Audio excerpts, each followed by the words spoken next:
Hello, everyone, and welcome to the Corn Corner podcast. My name is Cam Wren, and Norm McDonald, more like Boring McDonald.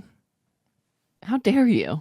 Yeah, I like him a lot. How dare you? I like him. I do like him, but it was a cheap shot. We were just quoting him only yesterday. Actually, I was quoting him.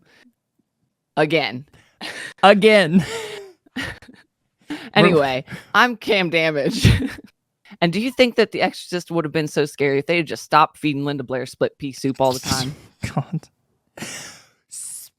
Not speaking of that at all, but today we're going to talk about something. There are people that like the same as them and different as them. There are people that are attracted to many different versions of people out there in the world. And there are a lot of different ways to describe these things. So today on this episode of the exclusive Corn Corner podcast look, we're going to take a look at sexuality and how that affects the modern human being. Okay.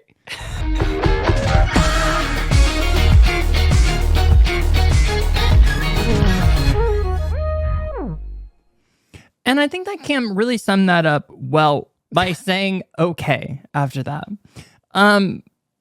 It actually summed up the masculine approach to sexuality and the feminine approach to sexuality, where you were overly wordy to an almost annoying extent, and I added nothing to the conversation. Yes.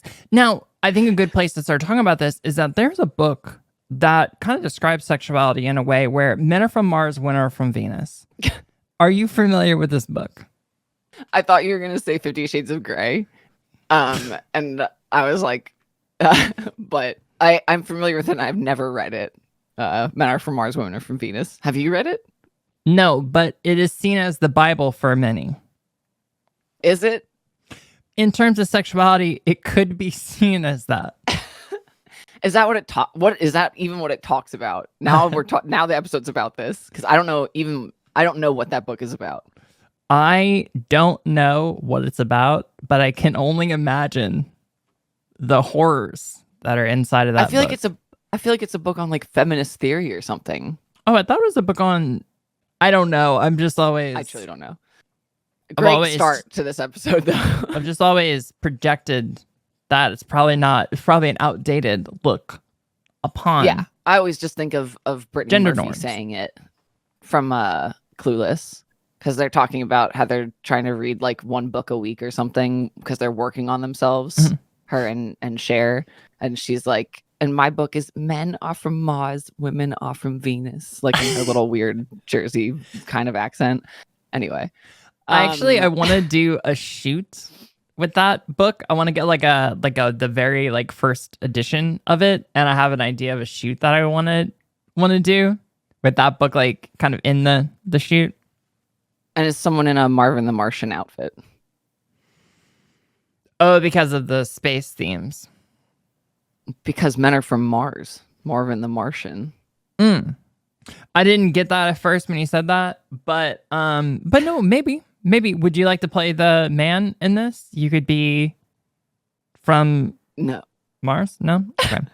Well, getting right into the big bones of the episode, the meat and potatoes, as some people call it. We talk a lot about gender here. We don't talk a lot about sexuality. Yeah. And we on a recent past episode, we did briefly touch on sexuality, and it seemed to be something a lot of people related to. So we wanted to dive in more and, talk about 1970s theory surrounding it and books that we don't talk about anymore. That's how we're related. You said on that episode you were talking about that you were demisexual. Yeah. And that means that, tell us what that means. That sexual attraction is a secondary thing. Like, I can look at people and think they're hot, obviously. Do it all the time, every day. But I'm not like, ooh, I would go do that person right now, because like that's whatever, you know what I mean? Like, I'm not gonna go hit on that person and try to pick them up and like have a fling or whatever. Yeah. I need to get to know someone first and have like a connection, some capacity, and then the doing them comes into play. Yeah, and that is a vernacular I've heard to use many times. Is I'm gonna go do that person. You do. Me talking about my job. Yeah, I gotta go do X on camera. Yeah, yeah. And how that is. Oh, sorry, you go. No, what were you gonna say? What were you gonna say? I was gonna say that's something I do want to talk about on here that came up in like the comment section on that reel that I like posted about demisexuality and stuff. How that interplays with working in the adult industry. Yeah. And lack thereof. Yeah. Well, you do a lot less collabs these days. Yeah. I was trying to make myself do them more, but I can't do the like the industry standard. I feel like people do collabs like at least a few times a month, I would say. Or I used to go on trips where I would like come down to LA and I would shoot like, once or twice a day for several days in a row. And it was often with like people that I didn't know, like other trusted adult industry people, but you're just like, hey, let's meet up and shoot. And then you're kind of just like, you're not tight after that, but you're like, hey, whatever, acquaintances. Yeah. I do think that is the collab world is very cool because it takes out like the studio system and takes out a lot of things that aren't needed anymore, honestly. Agreed. But it is harder because there's no one else there doing things. Like it's just you and that person, and you're mitigating all the things on your own, and I don't know, it's very difficult. And I find people want to be really, really cool and not really talk about a lot of stuff. And it's like, oh, it's cool, we'll be easy. But in not talking about things and making it cool and easy, it actually makes it harder. Yeah. Yeah. I think that the like online adult model is awesome because it has made a lot of people be able to like be independent and generate their own income and without having to interact with the overarching studio system. But it is super exhausting in so many ways. Even if you're someone who's good at the casual like one-off thing, which I'm not, there's so much to do and so much to worry about. Yeah. And you have to get tested every 2 weeks, and that costs so much money now. It's so expensive now, right? It's like over $200 to get tested. So it's like every 2 weeks, and you have to deal with people canceling, and every single shoot, if it's like a new person, then you have all that like stress of being a host, like essentially like interacting, making it chill. Then you have to set up the camera, then you have to do the performing, then you have to deal with releases and exchanging the footage, and then it doesn't stop there because you have to edit, and like it never ends. And people are just doing this like multiple times a week, which is I'm tired thinking about it. But then on top of that, add the, I don't know how to word it because it's not awkward, but the odd disruptive emotional feeling of like, I just met this person, we're doing our job, but it is like an incredibly intimate thing. Yeah. And then they just leave. Yeah. And for me, it's like every time after one of those, I'd be like, did you have fun? Like, yeah. Tell me I did good. But it's not like that. Like they don't need to do that. But also that's not the norm. I think that's kind of how you feel with many things. Like after a tattoo, it's like, did you like it? You have a good time tattooing me? Did I sit good? Yeah. Tell me I sat like a rock on the Instagram post. Yeah. Yeah. That's like, I suppose that is true. And that's not a thing I think of, that I don't get tattooed by like Brad can just go to the random guy at the shop a few blocks away and get one tattoo from him. Yeah, but And you that's, two like, are getting very different tattoos. Yeah. Like you do 3-day sessions. Yeah. I'm not good at going and having the one-off. I would prefer to have, like, my friend Barnsey Yeah. work on me for days in a row and then be like, okay, I'll see you in like several months and we'll do it again, whatever.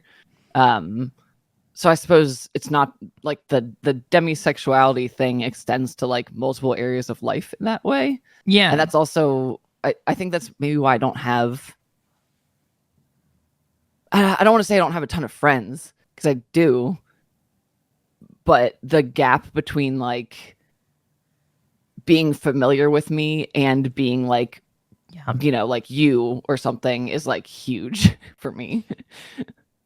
Yeah, I think that like the demi thing for me has never hit for me because I just look at it like, yeah, I want connection with people in general, and that makes things better. And there's different scales of like if I wanted Leslie to tattoo my neck specifically because my neck is like it's like such a vulnerable, open thing. It needs to be as perfect and respected by the artist as it can be. But like on my leg or something, I don't really care that much. So it's like for me, it's like I like find different things where I'm like, I don't know, I'm good at looking at something in my experiences and just being like, oh, this is gonna represent this for me. And finding people to do those items with it, if that makes sense. I was just gonna say you like will hang out with people who like are on different friendship levels, like casually though. Like you'll be like this person that you randomly see like once a month and you just hang out and take photos or whatever. And I'm not like that. Like if you're not like on this like level, it doesn't mean you're less important if you're not on that level. It just means that like I have very limited energy to spend with people in the same room. So I'm super selective in that way. Yeah, I think that does. You also live with 2 partners. Yeah. I think that goes into it a lot. Never alone. I'm so tired. Yeah. Sometimes you'll ship them out the house to get some Baskin Robbins ice cream. Yeah. Go to the store. Papa needs alone time. What kind of ice cream does Brad like? Do you know this? I don't actually. I feel like he gets something different every time, and half the time he hates it. So it's like hard to say. Brian likes funny. That the weird thing that I told you about.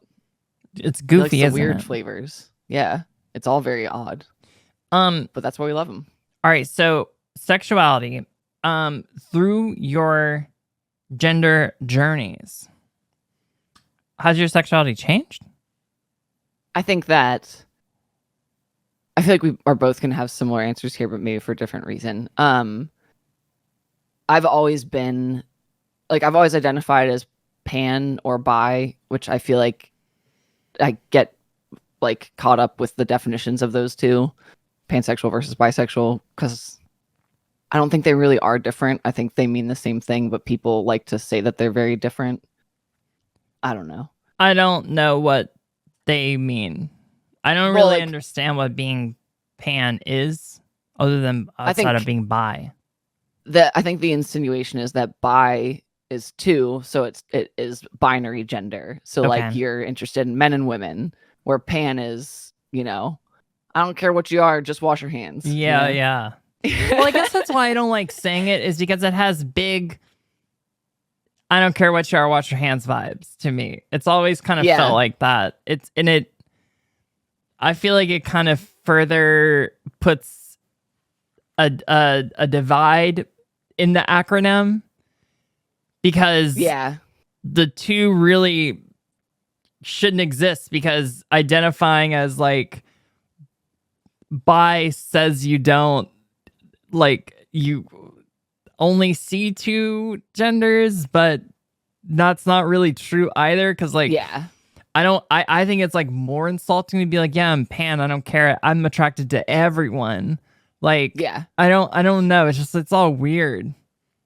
Yeah, I agree. And I don't really get I'm not someone who will like generally say that as an identifier thing, but Yeah. like the fact is I am attracted to like anyone, whatever, and it's about personality for me. Yeah, just be cool. But I will say that in my life previous to transitioning, I've always been far more intimidated by femme people and by like dating and like making moves towards femme people. Yeah. Which I think when I was younger was a lot of ingrained homophobia of being like scared and being called like, slurs, whatever. Yeah. I don't know if I can say the D one. Anyway. No, we know it. Yeah, you know what we're talking about. And that like not being okay, and all through college the same thing, whatever. And also men are easier. Yeah. I think just overall. So before transitioning, I dated women and interacted with women sexually and stuff, but or femme people, but definitely was more scared of them. And since transitioning, I find myself like being the aggressor, quote unquote, more in a not harmful man way. You know what I mean, though? Towards like making first moves, which is not something I would ever do with femme people like previously. But that kind of stuff. Yeah. So I'm definitely like feeling more confident in my approach to other people, even though I'm still awkward and shy. But like you saw, even on our New York trip.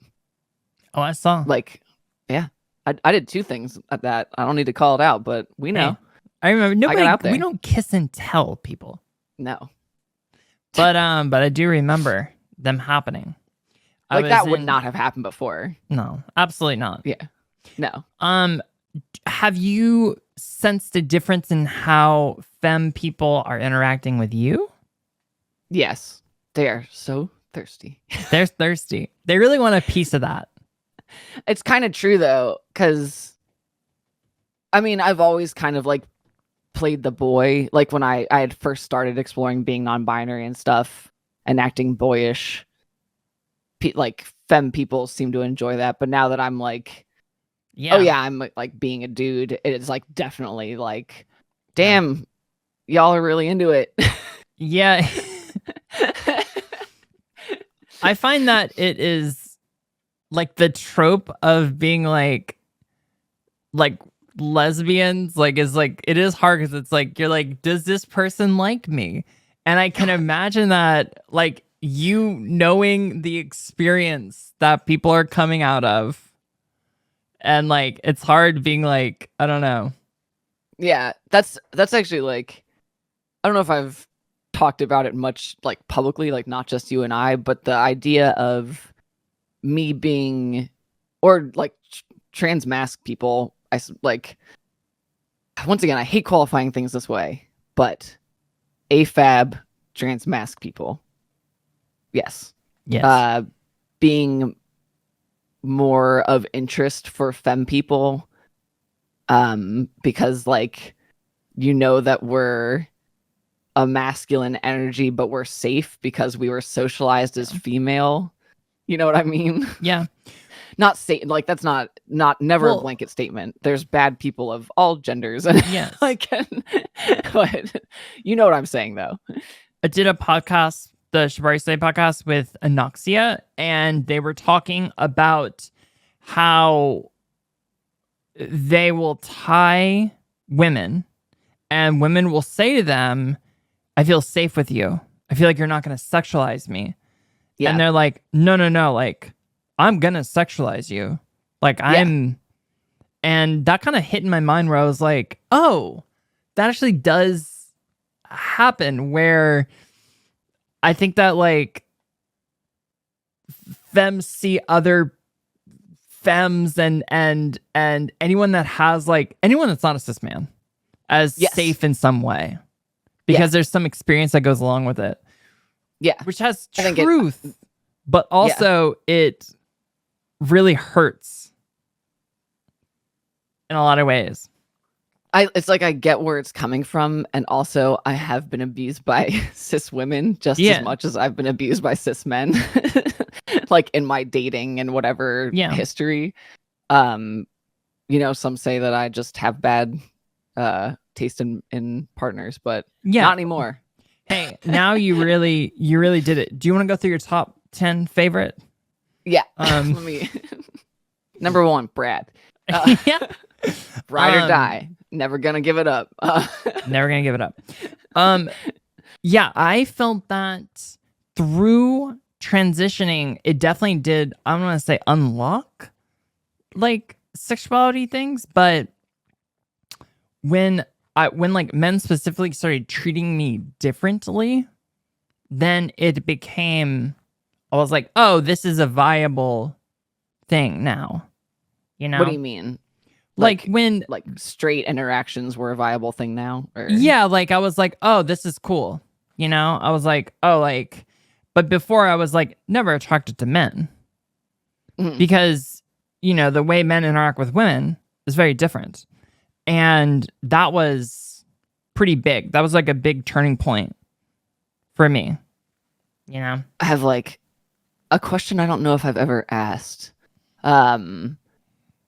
Before, did you find yourself, I know you would be envious of like clothes that girls would wear and stuff, like the girls you like were around or whatever. Were you ever envious of attention that girls were getting from boys? I think like indirectly, yeah, for sure. But that actually gender way, but not sexual. No, I think that definitely was a thing. And I think that when I first transitioned, that was also a huge thing that happened. I was really envious of, because then it was super apparent. So maybe actually before I transitioned, no, because I didn't even understand that. Like, I just wish I could express myself the ways I wanted to express myself, and I wasn't able to. So it's like attraction from men was like not even on my radar. I didn't even care. But then once I started to see it and I started being treated like a woman via other women, and I was brought into the circles, then I was like, oh, I'm like jealous of your life experience. Want to get in that? Yeah, I was like, it was also just like, I mean, really hard to figure out how to like live in that space. It's very difficult. Did you? I know, like, so now I feel like my interactions with, again, I hate like the wording of these things, but like there's two sides of the binary. Non-binary people obviously exist. But like going with things being femme versus masc is how I'm gonna like be wording things. Apologies if that offends anyone, but you understand what I'm going for. Anyway, there's a middle. We're acknowledging there's a middle. Yeah, like true. Obviously, like there's we're not saying it doesn't exist. Did you find in transitioning that you were hesitant to like interact with people of your same gender? Like in my, like I'm trying to ask if like you interacting with women like now, like post transition stuff, if you found yourself wanting to only be a specific role in the dynamic. That was really, yeah, that was really, really hard. Yeah, because I have same with femme. In the beginning, it was really hard, but and now honestly, it's still confusing, to be honest. Still really, really, really confusing, because like I said, like the trope of like two women that are like flirting, it's like, what happens? Like, it's like I have no idea what to do. And I think I'm thinking of it. I'm thinking of like so like there's a long time when I didn't want to bottom to women or to femmes at all, because I felt like it made me less like masculine passing or appearing. You know what I mean? Yeah. So that's not I think that there are parallels in my experience, but that idea wasn't there because you have to remember, like the idea of bottoming was new. Doing it to anybody, Oh yeah. doing it to anyone under the sun. You know, Yeah. like if it was like it didn't matter. So it's like when I found kink, that actually like allowed me to like figure out how to be Explore like that side of the dynamic. yeah. Like that's actually one of the big things that like rope like gave me was like an ability to let go, but not in the way that we always say it. Like I was able to let go in the rope. It's like no, I was able to like to not be in a place of control. Yeah. Because that's really what it was, you know? Yeah. I think also it's like so funny that I have similar like gender exploration things in kink, but also like same but very different. Yeah. And I forget, we didn't talk about it on an episode, we talked about surrounding an episode, but one of my like first conventions I went to, like first rope conventions I went to, I did a scene with someone and Doll, and Kiss Me Deadly Doll. You're familiar. I think I've heard of her. Yeah. Where I like role played being a boy, and this was before Yeah. like I was still using like she as primary pronoun, like, but I was like, wouldn't it be weird? Or I think I was like she, they, or perceived pronouns or something, but this was very early on. Yeah. And I was just like, wouldn't it be funny if like I was like your brother and you were dressing me up in your clothes? That's so wild, right? But it's like one of the things that like allowed me to start exploring being like, yeah, let's dip our toes into being called, you know, boy or he, and seeing how these things feel, whatever. So yeah, I do think that the learning curve is very different for your side and like my side. Yes. Because like I think for like your side, there's variations of ways to express yourself. Like you said, like you can add a they, you can do some things, like you can like taper in. Whereas like on the other side, you can't. Like if you're like trans femme, it's 0 to 100. There's no outside there's no expression of femininity if you're not like femme, you know, that doesn't exist. So it's like 0 to 100.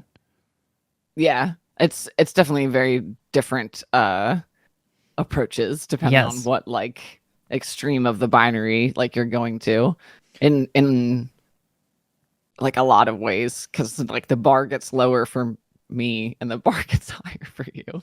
I mean, that's like a very oversimplified way of putting it, because there's still a lot of effort. But you know what I mean? Like I get to put on sweatpants and a shirt and be like, do I pass? Yeah. Like I think that the difference is that the amount of unlearning that you have to do is so much harder versus like me. It's like I was relearning and getting onboarded to only fun things, whereas like I learned about skincare. What? Oh, okay. Yeah. Like I learned about skincare. I learned about, I don't know, conditioner. Like I don't know, I'm over whatever, I condition my hair. But like I was like, there's all these things. It's like it's easy to learn. And then also there's like marketing towards women. That's like 10 ways to keep your skin flawless. You know, it's easy. But you can't. Yeah. Like I think for like trans mass people, unlearning the idea that getting a pimple is a part of it, and kind of like, I don't want to say good, but that's the gig. Like, I mean, it's hard, and like accepting like not wearing makeup in public. Yeah. Like, and I'll pass better. And I know it's not about passing, but personally, passing is important. So It is. I'm going to just talk about it from that way. I think that when we say it's not about passing, it doesn't diminish your own want of how to interact with the world. I think that phrase is to keep out the negativity against like this like passing thing that like trans people that pass on are shitty hold over other people's heads. Yeah, like you have to do this or you're not not real. You don't count. Yeah. 99 out of 100 times when someone says the word passing, it's meant in malice. It's never useful.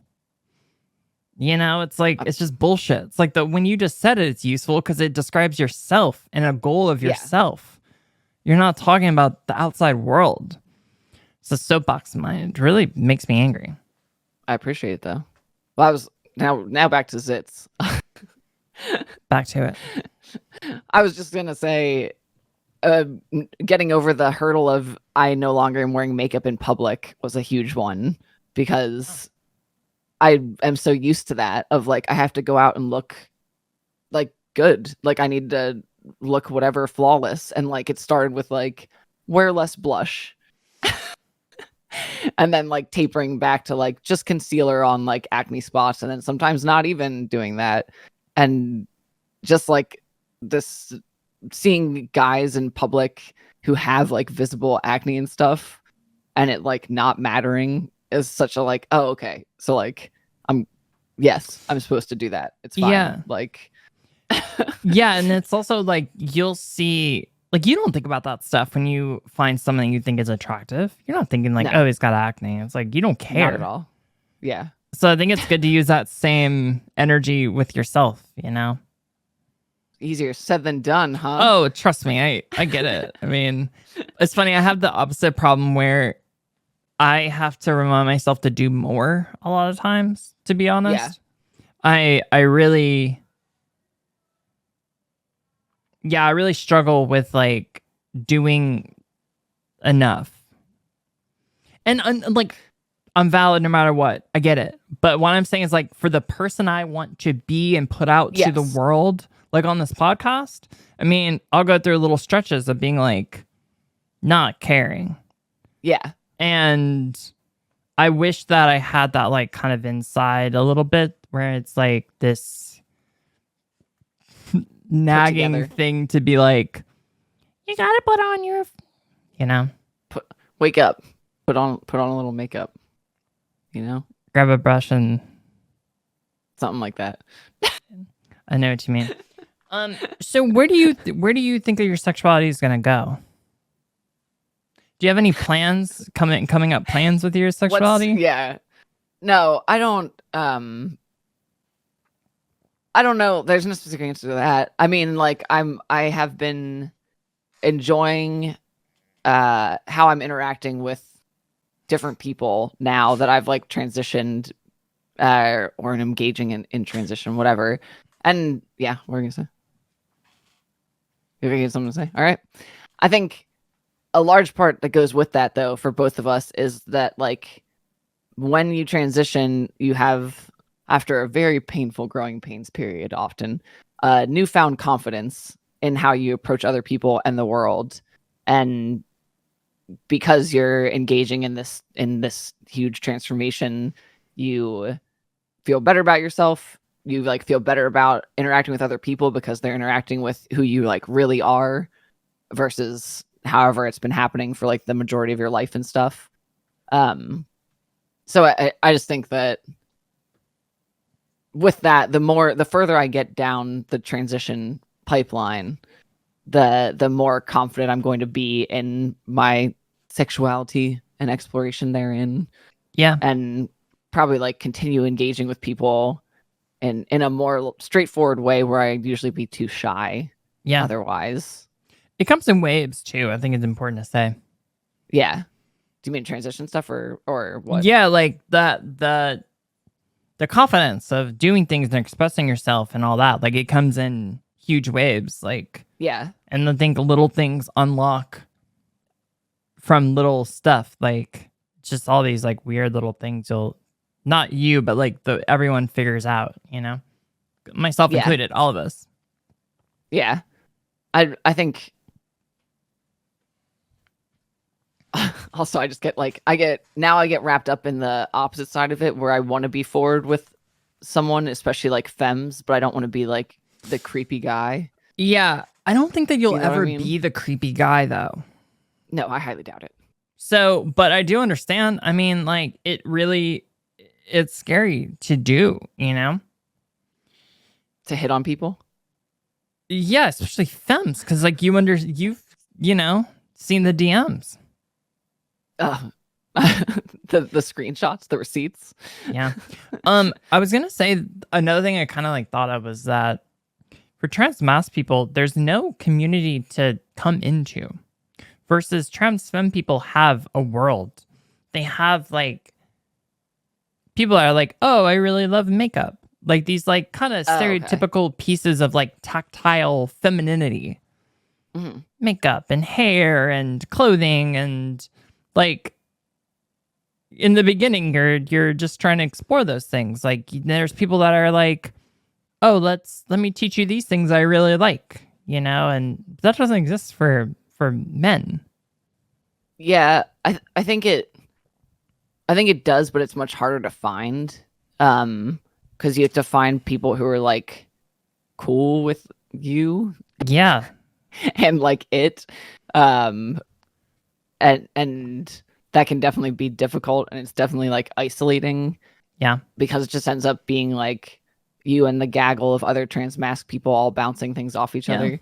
Like the one time on set, that one like thing that I worked on a few months ago, where there was a ton of people on set because it required extras, and at one point there were like, I don't know, 5 trans mask people, maybe 6, hanging out. We all like somehow gravitated towards each other, and we're hanging out on the side of a building, just being like and like I think Adam was with us, which was like cool, like, but like no one else would come over because we were all like had one representative there. Yeah. This is our cis. Yeah. God. He's actually wrangling us. Yeah. He's like holding a straight razor, and he's like, anyway, you got this. Yeah, I think Reddit is the main place for that, which is never a good thing to say about your community in general. But well, I think that the other thing that kind of, I'm largely stereotyping here, which is always bad, but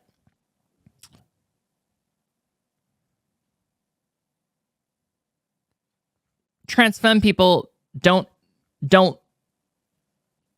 have never experienced being marginalized in the same way that trans mass people have. So it's like you're like, I obviously I'm speaking about this through like a very like white lens, but like you don't have the same thing that like just women or people being treated as women in the world have as a baseline. So like there's no need for community. There's no need for any of that kind of stuff. Like community is like a fun extra thing you do. Community is rock climbing, whereas like with like, I think people that are being seen as women and treated as women in the world, community is keeping someone not dying at a bar. Yeah. Community is like so much deeper of a thing. Like I think that was something that was really eye-opening for me to learn in the very beginning. I was like, oh, we keep each other safe. Yeah. And I never really knew that. So I don't know. So anyway, I do think that like trans mask Reddit is probably a pretty good resource, whereas trans femme Reddit is not the same. Yeah. I mean, that's like, I guess, a whole other thing, which I guess comes under the sexuality umbrella, is the fetishization of trans people. And the disparity between the fetishization of trans femme versus trans mask. Because, I mean, certainly it happens with trans mask like people and bodies too. But it's, I'm not saying it's like guaranteed way worse, but I personally think it is way worse for trans femmes. Yeah, totally. And I guess it depends on how you define the word worse. I think it's yeah. There's a lot of I think that I think that there's like even just when you apply the lens of mainstream adult industry to that subject, the implications and effects that it has on the mainstream adult industry has on the fetishization of trans people is far worse. Yes. For trans femmes. Yes. Because most people's exposure, if you don't have like a trans person in your life, it's porn. Your exposure to trans people is going to be porn. And the majority of that porn, until fairly recently, frankly, with some of the studios being taken over by younger directors and stuff, has been like, oh, surprise. Yeah. Like I go to hook up with my stepsister and then surprise, you know what the surprise is. And for our viewers at home, can you describe that surprise for us? Yeah. So no. If you can't read the context clues, we can't give them to you. And I would say like, there are, yes, you're very right. I think a lot of people don't have access to having trans people in their lives. So it's going to be the adult industry. Yeah. And they're interacting with people the way that they're being told. And anytime I've had a conversation and been like, hey, this is actually really harmful for these reasons, whether it's a trans stereotype, whether it's a race stereotype, no matter what microaggression it is, when you point that stuff out, people are 99% of the time open and been like, oh, I didn't know. And they're always cool. And that does make me feel good. That's actually like a thing that came up like a recent weekend where I went to a wedding and was interacting with a lot of, I know for a fact that I was the first trans person the majority of people there had interacted with, especially anyone who was over the age of like 35. Yeah. I was like almost certainly the first trans person in real life that they had interacted with. And I know a lot of those same people ahead of time or behind my back were misgendering me or being like about it or whatever. And I know they're vote for Trump and shit like that. But I think me just like being there in front of their face and being cool, like I wasn't a jerk to any of them. I like answered questions for people who had them, but otherwise I just interacted with people like myself and was like funny and cool with them. Yeah. But I think that probably did a lot. Like, that it's just showing up is a really big deal. I think that you were really nervous to go. Yeah. You didn't want to go. No, I was like terrified. I think that we really pushed you to go. It's like you basically. I really pushed you to go. Yeah. And I think I made the right choice by pushing you to go. Not in a bad way. Because it is the scariest fucking thing in the world. But like you said, it's like you got to just be there once and then they get it. And you're just pushing the door open and it makes more sense and more sense and more sense. Like family shit's so hard. Yeah. But Brad did too. Brad pushed you to go. Yeah, it was important to go for him, obviously. And also it really didn't go as bad as like I was like, I'm gonna get hate crimed. Yeah. But obviously I did not. And like a lot of people there were super cool and family people that I thought were gonna be like, what the hell, were like awesome. Yeah. And there were people I talked to like the whole time. There was an uncle that like one time we were eating dinner and I ate all my spaghetti. And he was like, you should put it away for a skinny dude. And I was like, fuck like that kind of, that kind of like little shit, whatever. Yeah. And even the people who I know were like talking shit, whatever, when we interacted, it was like good. So I'm like, they're going to go home and like rethink about this. And consider these, like they're going to read the trans stuff and then think of me and be like, maybe they're whatever. all not trying to do drag for kids or something, you know, Yeah. like these crazy things. Like that's been my experience as well. But it's also hard as fuck. But I do think it's one of those things where it's not our jobs to educate people, obviously. But at the same time, if we're not doing it in our families and our local groups or small areas, no one's gonna do it. Yeah. And you just had more impact on that group of people than any ad campaign can ever have. Yeah. It's like sadly true, because all these people's exposure is like whatever the news is doing. Yeah. Whatever things they curate in their own lives to deliver information to them. Well, for me, gender and sexuality are pretty intertwined because I had kind of a change of both, you know, at the same time. So, you know, we talked a lot about gender on this one, even though it's a sexuality episode. But for me, they're kind of tied, you know, when they kind of flourish together. You transitioned sexually as well. Is that what you're saying? I mean, I'm just saying it's like the episode title is going to be about sexuality. No, I know. It's a well, we never really stick to it that hard, you know. It's like a cloud idea, and then we. Do you remember when we used to do episode by name of maybe Cookie or something like that? I do recall. Built different. And we'd be very specific on those. Do you remember that? It was. We'll go back to it. We were going to talk about the idea of an apple. Was one that you threw out here recently. I did, but we're not allowed to do those. But what we are allowed to do these days is go to the Corn Corners Patreon. Have you been there? I have. I have often typed patreon.com/thecorncorner in my Chrome, search bar. Gotcha. Press search. And then when it brings up the results in Google, I will click that first link. I love it. And there are 3 I never tiers. Go directly. What? I said I never go directly. Never go directly. A lot of people have it bookmarked these days.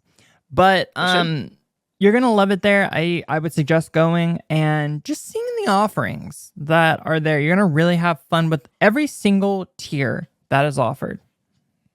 We also have a Discord that if you're talking about community, we got a great little community over on the Discord. We have fun. We watch movies together sometimes. People talk a lot in places that I don't often talk because I have 0 social battery recently. But they're having a good time.